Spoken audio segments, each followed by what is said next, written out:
Alors, il y a eu une petite interruption involontaire de ma part pour le côté technique, ce qui fait que, bah écoutez, ça sera en 2 vidéos, hein. Donc on en était sur le set de Raphaël.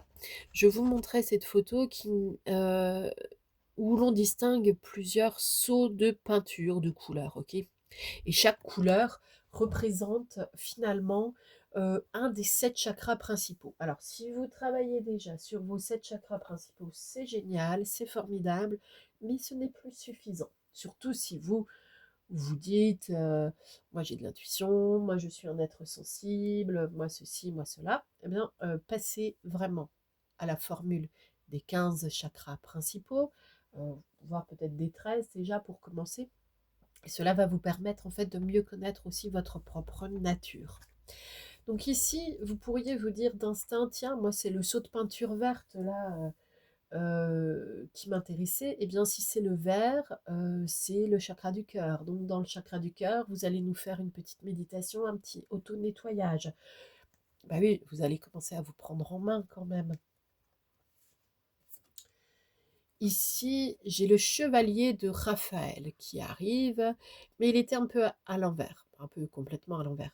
C'est un être plutôt romantique, artistique, poétique. C'est une nature qui peut être aussi repliée sur soi parfois. Mais on nous parle de relations fondées sur un engagement profond, on s'emballe, le cœur palpite. Ok, attention, la carte était à l'envers. Ça veut dire que ça, vous n'y êtes pas encore. Vous le voulez, vous voulez le faire venir dans votre existence, mais attention, par exemple, avec le magicien. Là, on vous dit, en fait, dites ce que vous attendez de la vie. Comme par magie, ce que vous souhaitez apparaît. Des débuts couronnés de succès, d'accord. Mais formulez bien ce que vous souhaitez et arrêtez de dire je ne veux plus de ce type de relation parce que ça ne fonctionne pas. Le je ne veux plus ceci, je ne veux plus cela. Non, l'univers, lui, il ne comprend pas la négation parce que votre cerveau ne comprend pas la négation. Donc ça fait je veux plus de ceci et de cela. Ok? Alors on reformule.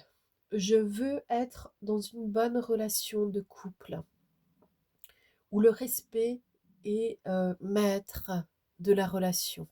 Respect de soi, respect de l'autre, respect de nos valeurs, respect de nos envies, ainsi de suite. En plaçant du respect comme ça un petit peu partout, vous êtes assuré que la relation va bien se passer ou complètement exploser dès le début. Parce que si vous voulez du respect mais que vous n'êtes pas capable d'en donner, pas encore, bah de toute façon, vous allez faire exploser le truc. Ou l'autre en face, hein, c'est vous ou l'autre. Mais de toute façon, ça revient au même. Ça peut être un vous général à ce stade. Donc parfois, on veut des choses pour lesquelles nous ne sommes pas prêts. Et ben ça arrive. Ben, il faut s'y préparer. C'est tout en fait, ça veut dire ça. Si par exemple je veux aller gravir une partie de l'Himalaya pendant mes prochaines vacances d'été, bah, il faut que je me prépare. Je ne peux pas juste préparer un sac, partir comme si j'allais au Baléares pendant une semaine pour me faire dorer sur une plage. Ou alors c'est que j'ai un vrai problème psychologique, voire psychique. Si je veux entrer dans une nouvelle réalité, eh bien je m'inquiète, je m'intéresse à cette nouvelle réalité, je m'informe. Ça, c'est moi qui dois faire ces démarches-là parce que je le veux. Ici, vous avez de bonnes cartes qui vous disent que oui, il y a des choses qui prennent du retard et qui sont lentes à arriver. C'est vrai, on vous le concède. Mais c'est parce que vous n'aviez pas encore pris la décision d'entrer véritablement dans du relationnel qui soit de bonne aloi et qui mette le respect, donc l'amour, en priorité. Une petite information par rapport donc à ce qui va être finalement la première vidéo. Quand on a des papillons dans le ventre, ça a été prouvé scientifiquement à présent, c'est le corps qui est en train de parler, mais il ne parle pas d'amour, il ne parle pas de confiance, il ne parle pas de sérénité ou de joie, il parle de peur, et d'instinct de survie qui se met en branle pour vous faire quitter la situation. D'accord? On répète. Quand on a la sensation des papillons dans le ventre, si on l'a déjà eu, on sait très bien de quoi on parle en ce moment. Eh bien, c'est en réalité un signal interne dans votre corps physique qui vous disait: sors de cette relation, évite d'y entrer, va-t'en. Ce partenaire, cette partenaire va te faire vivre des schémas dignes de la survie émotionnelle, relationnelle. Exactement ce que nos ancêtres, nos prédécesseurs vivaient dans leurs relations. C'est au fil des générations que l'on commence à dire: tiens, il existe la communication non violente, tiens, ce serait bien que ce soit interdit de frapper quelqu'un, tiens, franchement, lier le plaisir au sadisme, ça pose question, tiens, si tu as besoin de faire un petit peu mal à l'autre pour te sentir exister, ça pose question, et ainsi de suite. Ok? Donc, en fait, vous vous questionnez, parce que sur la première vidéo, là il y a eu la petite coupure, euh, sur la première vidéo, la question fondant le décortiquage en fait de l'énergie du message, c'est: est-ce que j'en ai fini avec les relations sentimentales qui font du mal? D'accord? Donc évidemment, on va aller creuser euh, d'une manière ou d'une autre la question. Et puis, on va se demander aussi ce que l'on peut faire soi-même pour se sortir de cela, ou constater qu'effectivement on en est sorti. Ici, j'ai une autre carte. C'est le chevalier de Gabriel, mais il est arrivé à l'envers. Donc, chevalier de Gabriel, c'est plutôt le caractère sûr de lui, enthousiaste, courageux, charismatique. Ça arrive avec grande vitesse. Et on dit qu'il est temps d'agir. Hein. On se passionne pour une cause, on sait instinctivement ce qu'il faut faire, mais c'est arrivé à l'envers. Donc ça veut dire que quelque part, vous savez ce qu'il faut faire, vous savez les choix que vous devez réaliser, et vous savez aussi que, par exemple, vous devez arrêter de vous intéresser à certaines personnes, et vous ne le faites pas encore. Bah là, on vous demande de le faire. 5 de Gabriel. Vous pouvez relever un défi, éloignez-vous des personnes vivant une situation tragique, montrez-vous patient envers vous et envers les autres. Alors, le côté de s'éloigner des personnes vivant quelque chose de tragique. Bon, d'abord, si vous êtes en train de regimber, observez si vous avez le complexe du sauveur. Hein. C'est pas parce que quelqu'un vit quelque chose de tragique qu'il faut le vivre avec. On peut vivre dans sa propre existence et puis donner un... Pardon, je suis un petit peu enrhumée en ce moment. Donner un peu de soutien, d'accord? On peut donner du soutien, mais on n'est pas obligé de vivre le tragique avec l'autre.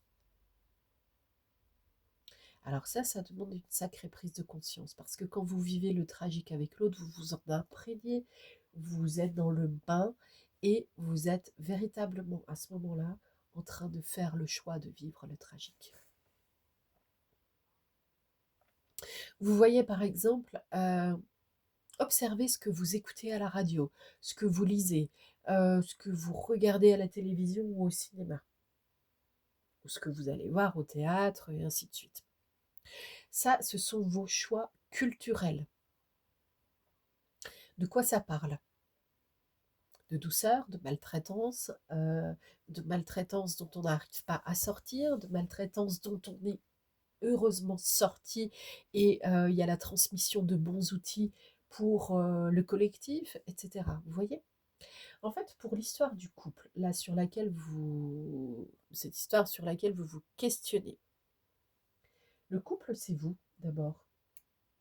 Le couple ne peut se réaliser qu'avec ce que vous y apportez. Donc si vous y apportez le fait que vous pouvez être malmené, vous allez être avec quelqu'un qui va vous malmener, ou qui s'en ira parce qu'il n'a pas le goût à vous malmener.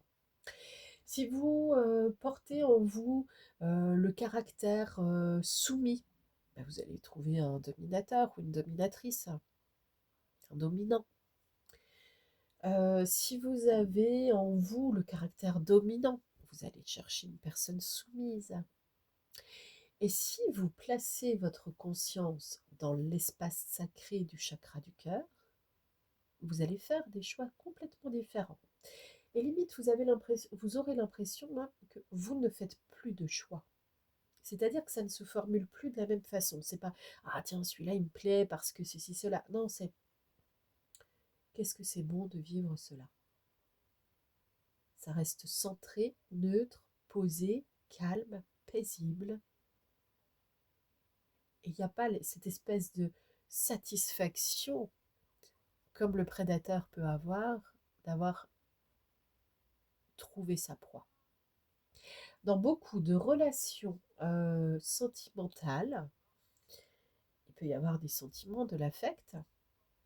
Dans les sentiments, vous savez, il y a la peur aussi, hein, par exemple. Hein, voilà, il y a la terreur et tout, hein, il n'y a pas que l'amour. Hein. Donc dans du relationnel sentimental, effectivement, il y a une très grande palette de choses à vivre, mais on reproduit souvent, pendant un certain nombre d'années de son existence, ce que l'on nous a enseigné dans l'arbre généalogique, dans la famille.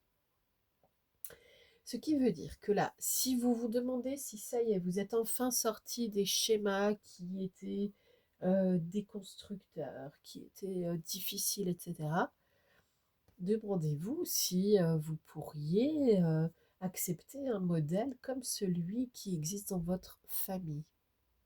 Là, vous allez avoir une réponse claire et nette, normalement.